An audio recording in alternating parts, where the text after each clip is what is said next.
Ayan mga ka-agri, yung continuation ng aming pag-trim o pagpuno ng mga sanga.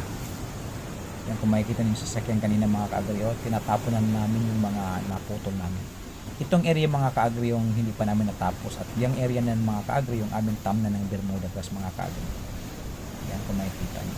Kailang mga ka-agri, napansin ko ay parang galit ata yung dagat mga ka-agri, ang lalaki ng alon. Ano kung makikita niyo? Ang lalaki ng alon mga ka-agri. Sobrang maalon ang panahon.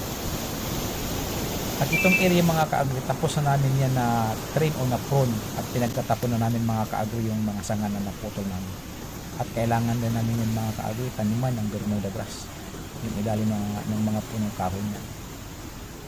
Yan, kung makikita niyo sa sasakyan namin, yan yung ginamit namin pagtapon. At ito mga ka-agri, hindi pa namin tapos at kailangan taniman. Hanggang dito